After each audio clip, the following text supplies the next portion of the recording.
Welcome to our deep dive. Today, we're going to be tackling BRICS in 2025. Now, I think most of our listeners have probably heard of BRICS, Brazil, Russia, India, China, and South Africa. But here's something that I think really puts their influence into perspective. Ready for this? They make up a staggering 46% of global GDP. Wow, And 55% of the world's population. that's incredible. So we're not just talking about an economic bloc here. We're talking about a massive, massive chunk of humanity. Yeah. What's fascinating to me is that BRICS is aiming to be a platform for the global South, kind of a rival to the G7. Yeah. Advocating for a multipolar world order. Yeah. So imagine a world where decisions aren't dominated by a single superpower, right? Okay. But instead involve negotiations and compromises between multiple powerful groups. Okay. So not just economic power, but really trying to reshape global politics, too. I mean, Brazil's leading BRICS this year. How does that fit into this picture? Yeah. Brazil's presidency is really interesting because they're walking a tightrope, in a sense. Their motto is strengthening cooperation in the global South for more inclusive and sustainable governance. Kind of similar to their G20 presidency last year. But within BRICS, you have members like Russia, Iran, and China with very anti-Western stances. Right. While Brazil, I think, really wants to improve the world, not necessarily overthrow the old order, you know what I mean? So Brazil's trying to work within the system while some BRICS members want to kind of tear it down. Yeah. That doesn't sound easy. And didn't you say South Africa, also in BRICS, is heading the G20 this year? Yeah, exactly. South Africa is trying to find its own balance as a key member of both groups. Wow. And I think this interplay between BRICS and the G20, particularly with these two members leading the charge this year, it makes it crucial to watch how they navigate these, competing priorities. It really sounds like BRICS is this mix of huge potential and a lot of internal tension. Yeah. What about Indonesia and Nigeria joining? How does that change things? Indonesia's addition is particularly interesting. They went from partner to full member incredibly fast, like just a few months. Wow, really? And they're a major player. The fourth most populous nation and Southeast Asia's largest economy. This really boosts BRICS clout. Right. Officially, Indonesia wants to deepen cooperation in the global South and push for reforms in institutions like the World Bank. But wouldn't China, already a powerhouse in BRICS, see this as a chance to exert more influence over Southeast Asia? Likely, yes. However, Indonesia is also seeking membership in the OECD, a group of mostly developed nations. So they're strategically diversifying their options, not just siding against the West. It's a smart move that raises the question, will other ASEAN states like Malaysia, Thailand, Vietnam, follow suit? Yeah. If they do, it could significantly amplify BRICS' influence in the region. So Indonesia's playing a clever game here. What about Nigeria? They're BRICS' newest partner, right? And they're a massive country with a lot of resources. Nigeria's inclusion is strategic for both sides. For BRICS, it's their significant entry into West Africa. Nigeria has a population exceeding 220 million, a dynamic economy, and resources like oil, gas, and critical raw materials that appeal to BRICS members like China and India. And what's in it for Nigeria? Well, Nigeria seeks investment in infrastructure and access to alternative financing options like the New Development Bank, Right. Which is BRICS' own version of the World Bank, but with potentially fewer restrictions. Okay. This strengthens Nigeria's role as a power in Africa and gives them a bigger voice globally. With Nigeria, Ethiopia, and Egypt alongside South Africa, BRICS now includes Africa's three largest economies and most populous nations. Algeria and Uganda are also preparing to join, which is furthering the shift in power dynamics. It's almost like they're creating a block within a block, focusing on Africa specifically. Yeah. But all this expansion, all this talk of, rivaling the West, how is the U.S. reacting to this? The U.S. response has been interesting. President Trump, in his second term, has taken a very confrontational approach. Okay. He's threatened 100% tariffs on any BRICS nation, Yeah. trying to dethrone the dollar as the main trading currency. Wow, going straight for the economic jugular. But what's driving this extreme reaction? Well, BRICS countries want to lessen their dependence on the dollar and promote their own currencies. This is a direct challenge to U.S. economic power. Right. And Trump wants to make it clear that there will be consequences for those who challenge the status quo. There's this anecdote where he even mistakenly called Spain a NATO ally and part of the European Union a BRICS member and threatened them with tariffs. Oh, wow. It highlights just how aggressive his stance is. Yikes. So it's way beyond just diplomatic disagreements. This is about economic warfare, and then there's the war in Ukraine. How does that play into all of this? The Ukraine war is a huge factor. Trump wants Russia to end the war, threatening further sanctions if they don't. Russia, in turn, uses BRICS to try and gain international support and circumvent Western sanctions. Okay. Putin emphasizes the need for a multipolar world. Yeah. And is forging alliances within BRICS, like his recent military cooperation agreement with Iran. So they're using BRICS as a shield against the West. What about the other BRICS members? Are they all backing Russia? Not quite. China's trying to position themselves as peacemakers. Okay. But their peace initiative lacks key elements like respecting Ukraine's borders or demanding Russian troops leave. Right. It's a calculated move to appear neutral while still backing Russia. Meanwhile, India, Brazil, and South Africa advocate for diplomatic solutions, taking a more neutral stance. Yeah. It highlights the internal challenge for BRICS, finding consensus when national interests clash. So even within BRICS, there's this struggle between those who want to work with the West and those who want to replace it. Precisely. And this makes the West's response even more critical. Ignoring or dismissing BRICS would be a huge mistake. It's not just about economics or politics, but a fundamental shift in global power. So the big question is, how should the West respond to this rising power? Should they be worried, or is there a chance for collaboration? That's exactly what we'll delve into in Part 2 of our deep dive.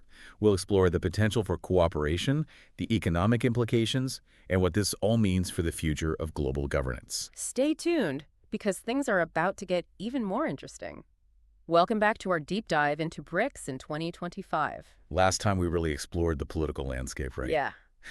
Now, let's dive into the economic side of things. Okay. BRICS's rise is really sending shockwaves through the global financial system. You mentioned the dollar being challenged. All right. What exactly are they doing differently? Is it just about using other currencies for trade?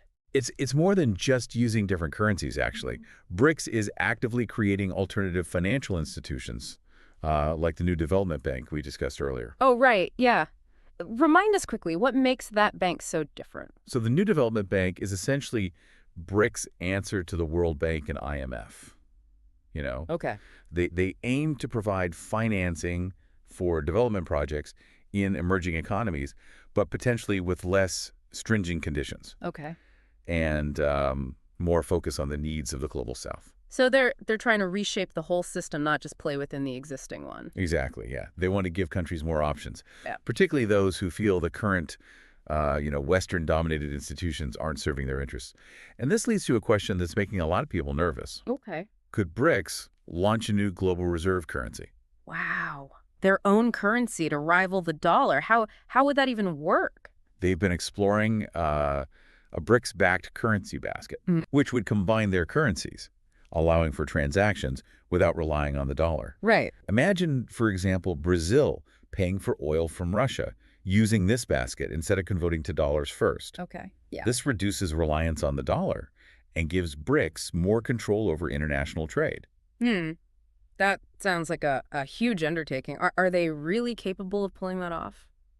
Creating a new reserve currency is incredibly complex. It requires stability, trust, and global acceptance. Right. It's a long shot, but the fact that BRICS is seriously exploring this option shows their ambition to reshape the global financial order. So this isn't just some theoretical idea. They're actively working towards it. This could be a real game changer. Yeah. But let's shift gears for a moment and look at how BRICS's rise is impacting different parts of the world. Yeah. You mentioned Africa earlier. How is BRICS changing the landscape there? BRICS's influence in Africa is growing rapidly. It's not just about adding new African members. They're investing heavily in infrastructure across the continent. Yeah. Transportation networks, energy projects, even telecommunications. So they're building relationships through investment and development projects. Precisely. They're offering an alternative to Western aid and investment, which can sometimes come with with strings attached. Yeah. This creates new opportunities for African nations to develop their economies and infrastructure. But there are always two sides to a coin, right? Yeah. What are the potential downsides for Africa? Some critics worry about a new form of dependency. Yeah. If African nations become too reliant on BRICS for investment and trade, they could lose some of their autonomy. It's crucial for them to carefully navigate these relationships and ensure they're not trading, long-term independence for short-term gains. It sounds like a delicate balancing act. What about other regions? How is BRICS impacting Latin America, for instance? BRICS's influence in Latin America is subtler compared to Africa. Obviously, Brazil is a key player, but BRICS is also engaging with other countries in the region. Yeah. What's their strategy there? They're offering trade deals, investment opportunities, and support for social programs. Okay. This appeals to countries that feel neglected by the U.S., creating a new dynamic where nations like Argentina and Venezuela are aligning more closely with BRICS. So they're filling a void left by the U.S., offering an alternative path for development. Exactly. And it's reshaping the political landscape in Latin America. Now, when we look at Asia, the picture gets even more interesting because of China's dominance within BRICS. Right. China's the economic giant there. How are they leveraging their position within BRICS? China is using its economic weight to expand its influence across Asia. Okay. Indonesia joining BRICS is a prime example, and it's possible other Southeast Asian nations will follow. China is also heavily involved in infrastructure projects through initiatives like the Belt and Road Initiative. I've heard of that. Isn't that the massive project connecting China to other countries through roads, railways, and ports? Yes, it's a huge undertaking aiming to facilitate trade and connectivity across Asia and beyond. While it offers economic benefits, there are concerns about it, being a tool for China to assert its dominance. Sort of a potential win-win economically, but with geopolitical implications to consider. Yeah. What about Europe? How are they reacting to BRICS? Europe has been traditionally aligned with the U.S., but BRICS's rise is forcing them to rethink their strategies. Oh, okay. They're realizing they can't ignore this emerging power. So they're looking for ways to engage with BRICS. Exactly. They're seeking new trade partnerships and investment opportunities, acknowledging the need to diversify their alliances in a changing world. It's like they're waking up to a new reality where they can't just rely on old partnerships. Oh. Now let's bring this back to the U.S. That we talked about Trump's aggressive stance, but is that the whole picture? How is the U.S. as a whole responding to this shift in power? The U.S. is definitely grappling with the implications of BRICS' rise. Okay. Trump's America First policy clashes with the idea of a multipolar world, creating uncertainty and volatility in global markets. So it's a clash of ideologies as much as it is about economics. Absolutely. The question is, will the U.S. adapt to this new reality or double down on its current approach? This tension is a major factor shaping the future of global governance. It sounds like we're at a crossroads, Yeah. BRICS is pushing for change while the U.S. seems resistant. Where do we go from here? That's what we'll explore in our final part. We'll delve into potential future scenarios, the long-term implications, and what this all means for the future of global order. Stay with us as we continue our deep dive into the world of BRICS in 2025. Welcome back to the final part of our deep dive into BRICS in 2025. We've covered a lot of ground, from their political ambitions to their economic strategies and the impact they're having on different regions. We've seen how BRICS is challenging the existing world order, advocating for a multipolar world where power is distributed more evenly. Now let's put on our thinking caps and explore some potential scenarios for the future. Okay, so we're stepping into the realm of speculation here. What are some of the ways things could play out as BRICS continues to evolve? One scenario is what we might call BRICS as a catalyst for a multipolar world. Imagine BRICS succeeding in its goal of creating a more balanced global order. The U.S. wouldn't be the sole superpower anymore. So a world with multiple centers of power, each with its own sphere of influence, what would that look like in practice? We could see the emergence of regional blocs, maybe centered around BRICS, the EU, or other groups. Decisions on global issues wouldn't be dictated by one country, Right. but would involve negotiations and compromises between between these blocs. Think of it like a global council where different voices have equal weight. That sounds like a pretty radical shift. What are the potential downsides of such a multipolar world? Maintaining stability would be a major challenge. Preventing conflicts between these powerful blocs would require a whole new level of diplomacy and trust. Reaching agreements would be much more complex with more players at the table. Yeah, it's like a game of chess, but with multiple players and no clear winner. What's another possible scenario? Another scenario, almost the opposite, is BRICS fragmentation. What if, instead of uniting the global south, the internal tensions we discussed lead to BRICS falling apart? You mentioned those differences between members like China and India. Could those differences become so big that BRICS splits up? It's definitely possible. BRICS isn't a monolith. They have different goals, ideologies, and even rivalries. Imagine China leading one faction while India and Brazil form their own alliances. It would completely change the geopolitical landscape. Instead of one BRICS challenging the West, you'd have multiple power centers competing with each other. Yeah. Maybe even aligning with the West in some cases. Exactly. It would be a much more fragmented and unpredictable world. Now, here's a third scenario to consider, which we might call BRICS integration. Okay. What if they move beyond a loose association and become a more integrated bloc, almost like a superstate?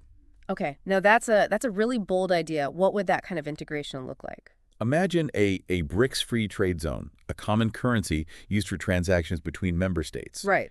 And even a unified foreign policy. They would be a force to be reckoned with on the world stage, Yeah. potentially rivaling the EU or even the US in terms of power and influence. Wow, that's a whole other level, but Right. but getting that many diverse countries to agree on such major changes seems incredibly difficult. You're absolutely right. Achieving that level of integration would require immense political will and compromise from all members.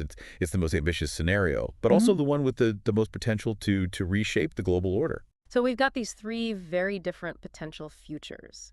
What should we as individuals take away from all of this? How should we be thinking about BRICS going forward? The key takeaway is that the world is in flux. The old assumptions about global power are being challenged. BRICS isn't just an economic bloc. It's a force for change. It's forcing us to rethink the way we understand international relations and the balance of power. So it's not just about who has the biggest economy or the strongest military anymore. Exactly. It's about ideas, alliances, and the ability to adapt to a changing world. The rise of BRICS is a reminder that the future is uncertain, but also full of possibilities. It's up to us to engage with these changes in a thoughtful and informed way. Well said. As we wrap up this deep dive, I encourage all of you to keep exploring, keep questioning, and keep an eye on how BRICS evolves. It's a story that's far from over, and it's one that will impact all of us in the years to come. Thank you for joining us on this deep dive into the world of BRICS in 2025. We hope it's given you some food for thought. Stay curious, and until next time, keep exploring